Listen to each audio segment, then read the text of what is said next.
Bom, pessoal, mais um evento aí traumático da época da Guerra Fria. Nós temos aí a Guerra do Vietnã e, como nós temos feito sempre, a gente, para trabalhar um evento, a gente contextualiza, né? O Vietnã é parte de uma região chamada Península da Indochina, que fica ali entre o leste da Índia, o sul da China e ali ao norte da Indonésia, mais ou menos ali no sudeste asiático. Bom, a Indochina, como nós conhecemos, a Indochina francesa, ela foi ocupada pelas tropas francesas, ela foi ocupada naquele período de imperialismo do século XIX. Ou seja, aquela região composta por Vietnã, Laos e Camboja, era chamada genericamente de Indochina francesa, onde os franceses exploravam a risicultura, a exploração de madeira, uma série de atividades econômicas importantes ali.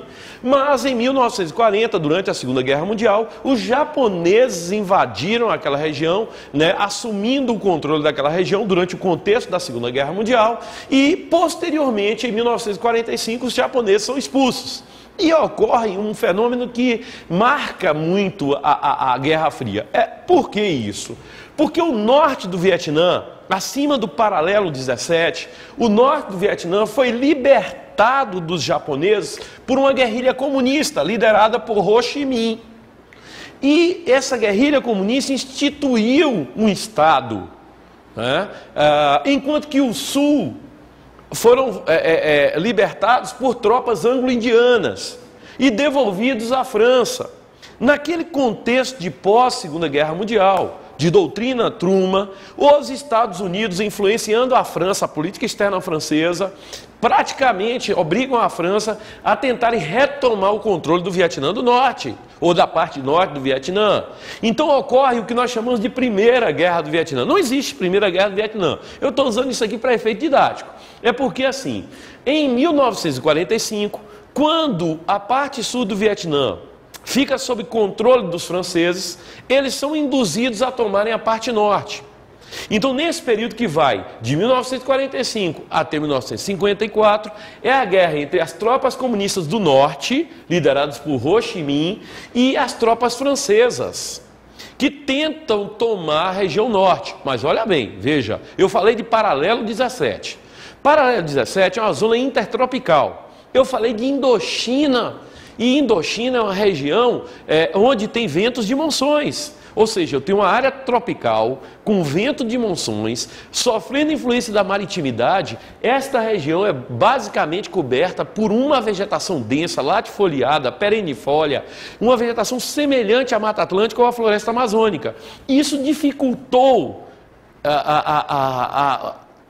as tropas francesas, dificultou o acesso das tropas francesas, dificultou o avanço das tropas francesas, uma vez que as monções de verão produziam chuvas torrenciais que destruíam as estradas, as pontes, e aí dificultando a ação dos franceses. Até que a Batalha de Dien Bien Phu, em 1954, os franceses são derrotados, reconhecem o Vietnã do Norte, e aí nós passamos a ter dois países, o Vietnã do Norte, liderados por Ho Chi Minh, e o Vietnã do Sul, liderado por um governo aliado aos Estados Unidos, à França e tal. Então, essa situação fica relativamente calma. Só o que acontece? Guerrilheiros vietcongues do norte começam a influenciar no interior do Vietnã do Sul. E isso acaba causando um confronto entre os vietcongues, guerrilheiros comunistas, e as forças do Sul. É nesse contexto que em 1964, né, os Estados Unidos entram na guerra. E ao entrar na guerra, agora a guerra é entre o Vietnã do Sul, apoiado pelos Estados Unidos, e os comunistas do Norte, os guerrilheiros vietcongues, apoiados pelo Vietnã do Norte. Essa guerra é terrível, Não se sabe ao certo a quantidade de mortos, alguns falam em 1.700.000, dos quais mais de 60 mil foram soldados dos Estados Unidos. Foram utilizados armas abomináveis, como é o caso das bombas de napalm, que produziam mortes em civis e danos terríveis. O agente laranja, aquele agente desfoliante, mas os Estados Unidos enfrentaram o mesmo problema, ou seja, o mesmo problema que os franceses tiveram, os Estados Unidos tiveram.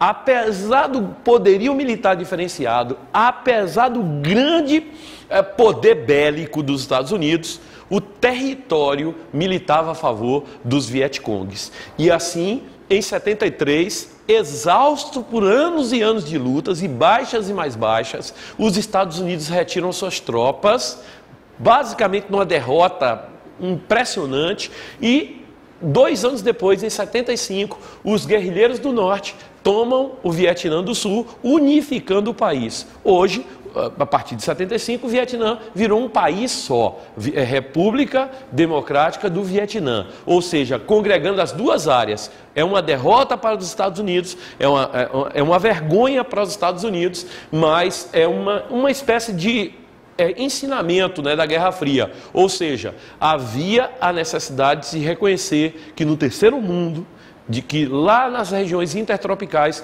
existiam tropas extremamente preparadas e resistentes, como foi o caso do Vietnã.